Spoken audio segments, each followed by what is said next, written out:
राम राम जी सारे ने, कैसे हो भाई आप? बढ़िया हो गए सारे, यही उम्मीद करते हैं। गाइज आप लोग कह रहे थे लाइट एंड साउंड शो दिखाओ, तो गाइज आज आपको ब्रह्म सरोवर का गीता महोत्सव का लाइट एंड साउंड शो दिखाएंगे। देखिए अगली clip light and sound show की।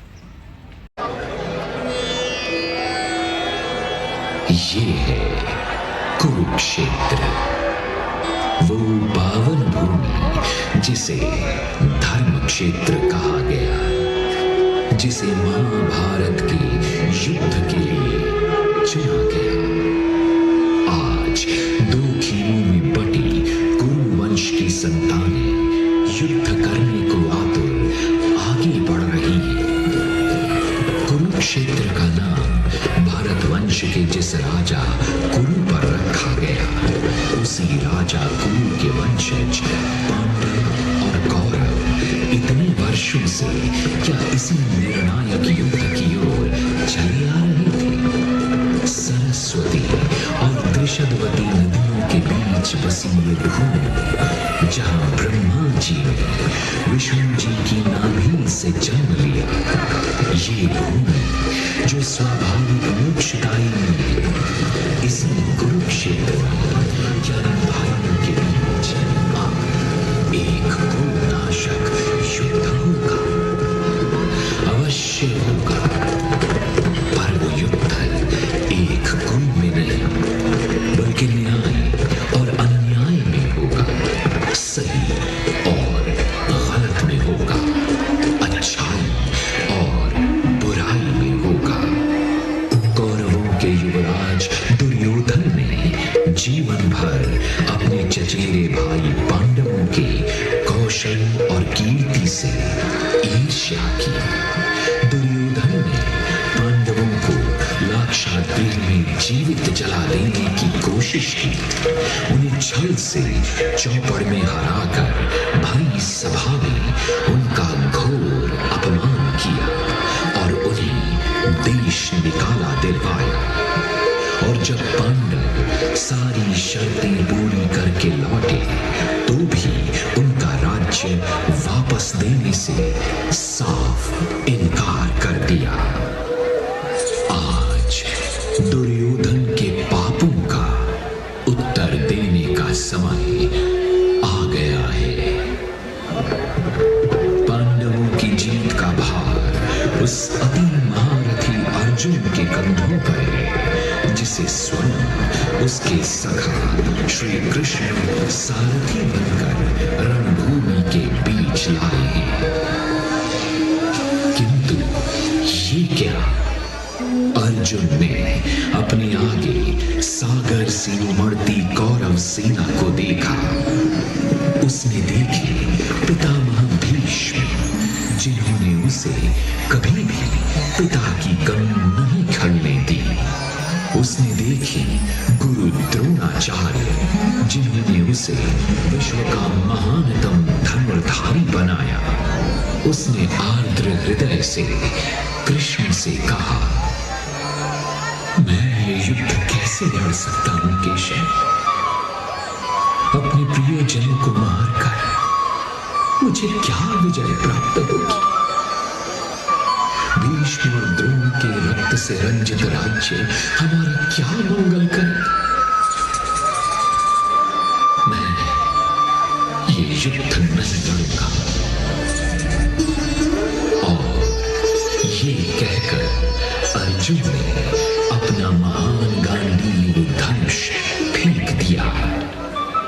अब समय आ गया था कि अर्जुन परम सत्य के दर्शन करे। उन्होंने कहा,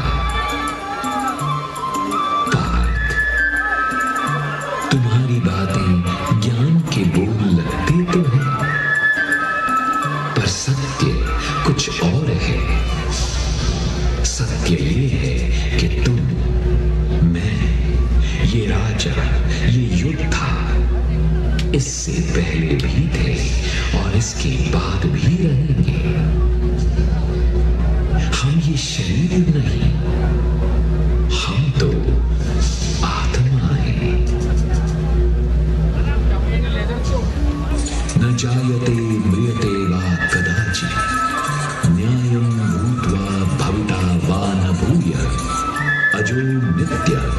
शाश्वतोऽयं पुराणो न हन्यते हन्यमाने शरीरे। आत्मा न कभी पैदा हुई न मरेगी, वो अजर और अमर है। तुम वही आत्मा जो समाप्त होता है, वो केवल शरीर है। शरीर के मरने पर आत्मा नहीं मरती। जिस तरह मनुष्य पुराने वस्त्र उतार कर नए वस्त्र पहन लेता है, उसी प्रकार आत्मा एक शरीर त्याग कर दूसरा शरीर धारण कर लेती है। इसके बाद श्री कृष्ण ने अर्जुन को निष्काम कर्म की राह दिखाई। कर्मण्येवाधिकारस्ते मा फलेषु कदाचन मा कर्मफल हेतुर्भूर्मा ते संगोऽस्त्र कर्मणि।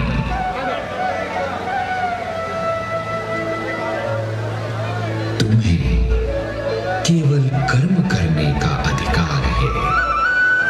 उस कर्म का क्या फल निकलेगा, इस पर कोई अधिकार नहीं।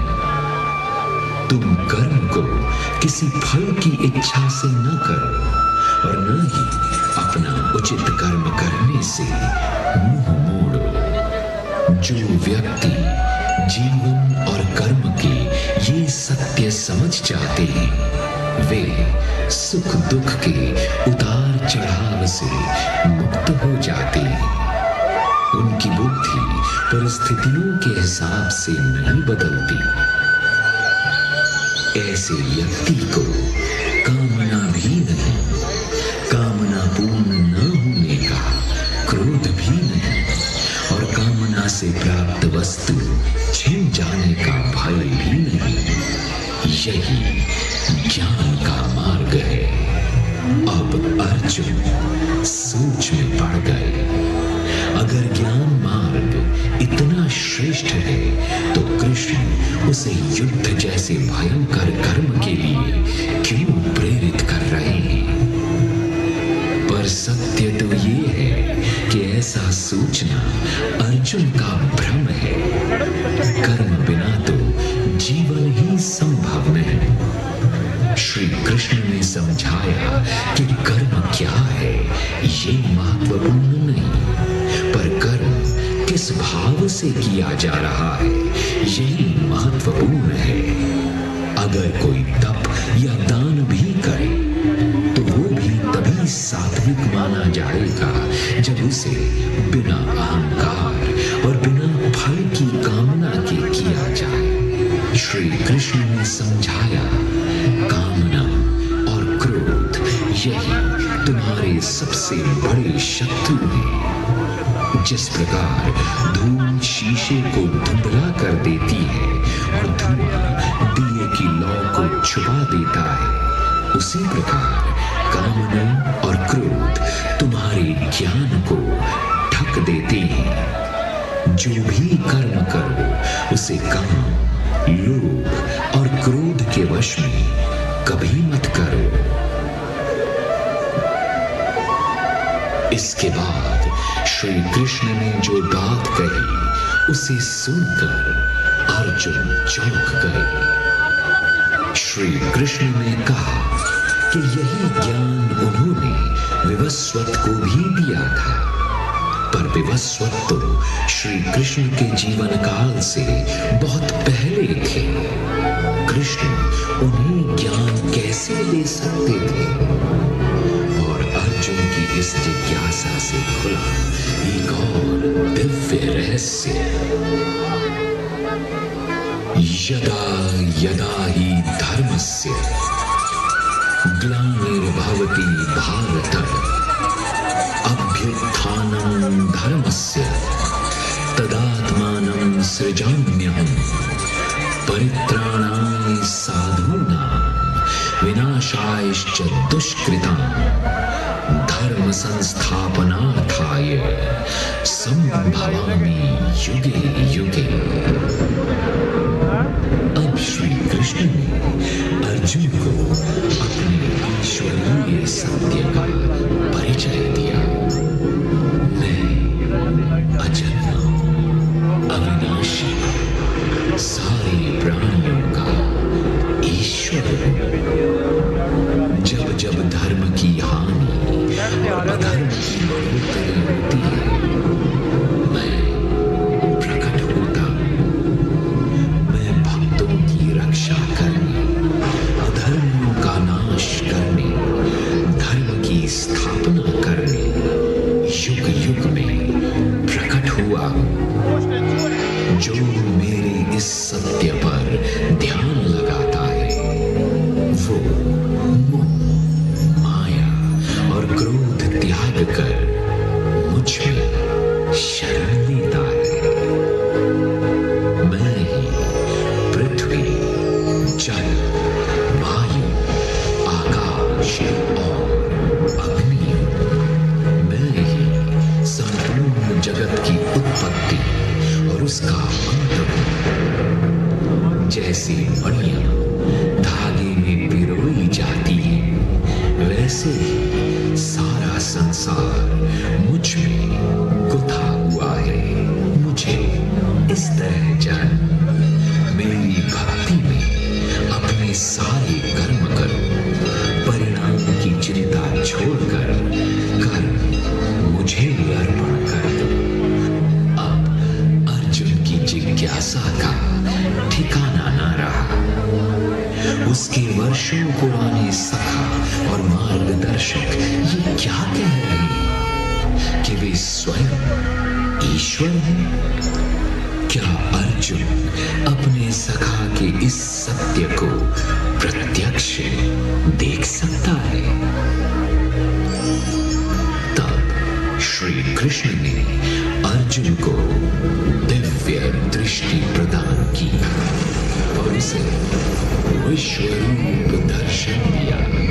पश्य में पार्थ रूपाणि शतशोथ सहस्रशः नाना विधानि दिव्यानि नाना वर्णाकृतीनि च। पार्थ, अब तू मेरे अनेक तरह के, अनेक वर्ण और आकृतियों वाले सैकड़ों, हजारों दिव्य रूप देख। और अर्जुन ने देखा, उसने देखा कि कृष्ण विराट है। उनका न कोई आदि, न मध्य और न ही अंत दिखता है। उनके अनगिनत मुख, नेत्र और पेट है। आकाश में सहस्र सूर्यों के प्रकाश से अधिक उनका तेज है। वे संपूर्ण जग को अपने में समाहित किए हुए।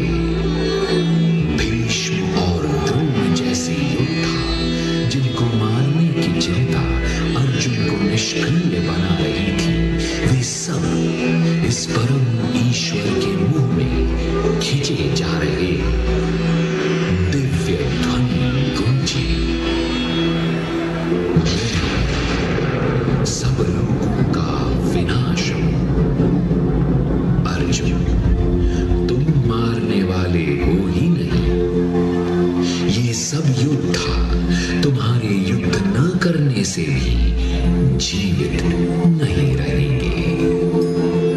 भयभीत अर्जुन श्री कृष्ण के चरणों में गिर पड़े, मगर साथ ही उन्हें जन्म और मृत्यु का सच भी समझ आ गया। ना कुछ हमारा है और ना ही हम करता है। सब कुछ ईश्वर है और सब में ईश्वर है। ना कोई छोटा, ना बड़ा, ना अपना, ना पराया, ना मित्र, ना शत्रु। अर्जुन की सारी शंकाएं दूर हो गई।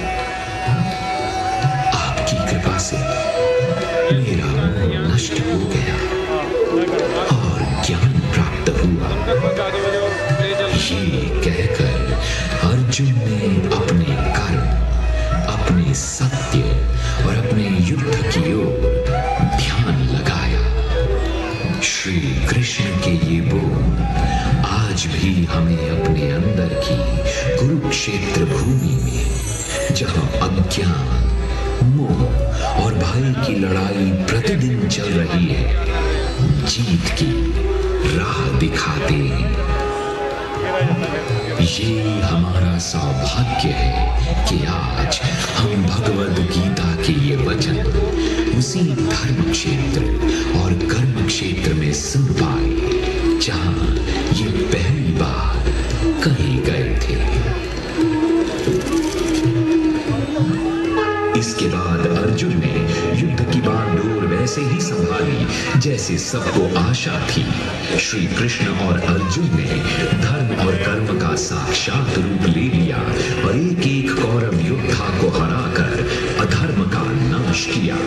सारे कुल के पितामह महारथी भीष्म को हरा सकना असंभव लगता था। श्री कृष्ण ने परामर्श दिया कि अर्जुन के आगे शिखंडी खड़ा हो।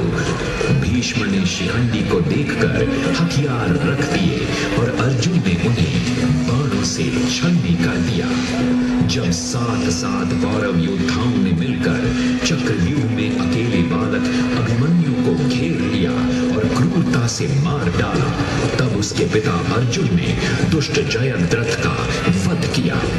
कर्ण से अर्जुन ने घोर मुकाबला किया। जब कर्ण के रथ का पहिया मिट्टी में धंस गया, तब अर्जुन उस पर वार करने से हिचक रहे थे, पर श्री कृष्ण ने अर्जुन को याद दिलाया कि कैसे भरी सभा में कर्ण ने द्रौपदी का अपमान किया था और अर्जुन ने अंजलि का अस्त्र से कर्ण को मार डाला। इसी तरह युद्ध के अंत में श्री कृष्ण ही थे जिन्होंने भीम और दुर्योधन के युद्ध में भीम को इशारा किया कि वो दुर्योधन की जंघा पर वार करे, क्योंकि दुर्योधन को मारने का और कोई रास्ता नहीं था। इसी तरह धर्म और कर्म के मिलने से अधर्म का अंत हुआ और धर्म की विजय।